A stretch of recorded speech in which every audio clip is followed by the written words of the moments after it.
Today's reading is Ratatoskr, an entry from the Monster Encyclopedia book series. A race of beastmen having a large, soft tail and a tiny body. The race excels at handling information, and they utilize their pipette agile body to run around all over and gather information with their superior eyesight and hearing, which is then shared among monsters of the same race via a unique, undisclosed network. Thus, they are said to possess tremendous amounts of information. They are the monsters' information brokers, and there are also many news agencies run by them in monster-friendly states and demon realms. They themselves are said to seldomly attack human men, but they do instigate by providing men's information to other monsters, or by bringing said men to locations of monsters. They aren't monsters with especially mighty physical strength or magical power, but the information they bring influences the thinking of groups and individuals, and they even have enough power to be able to incite people to a certain degree.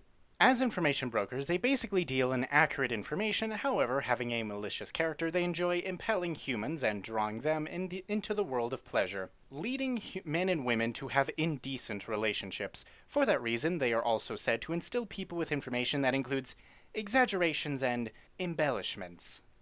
By manipulating information, they inspire goodwill towards monsters, even in anti-monster adherents of the Order, and they can even make a married couple out of a man and a woman with a stormy relationship just by conveying messages between them. Many monsters ask them to mediate between themselves and men. Furthermore, there are many stories of nations that were worried about whether or not to accept monsters that ended up going monster-friendly route due to the information about monsters reported by them. And there's even an anecdotal account that says that a human city changed into a demon realm just by them disseminating information about monsterization to human women.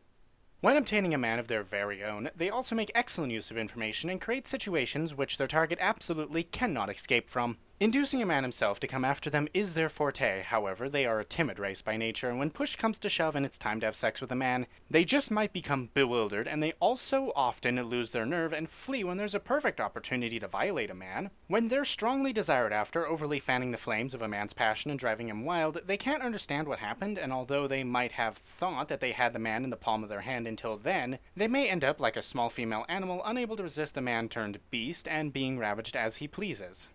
Regardless of how they possess the power of information which can manipulate people, once pleasure has been drilled into their body by a penis, they're unable to ever defy it, and eventually their body and heart will be dominated. The seemingly cheeky attitude that they had until then will disappear somewhere, and they'll end up changing into a pet that fawns on the man who has become their husband. Their distinctive huge tail is used to balance their body, and other than that, it can also be used as a cushion for resting and a bed for having sex. Also, as one might expect, given that it's used like that, the soft, fluffy tail feels pleasant to touch and embrace, and it's said that their husbands become enthralled with their tail along with their body. If their husband tightly embraces their tail, not only will their husband feel good, but so too will they, in a different sense. Since it feels more pleasant to embrace the girl herself when she's all ready for it, there's also many husbands who enjoy the tail to their heart's content before making love with them.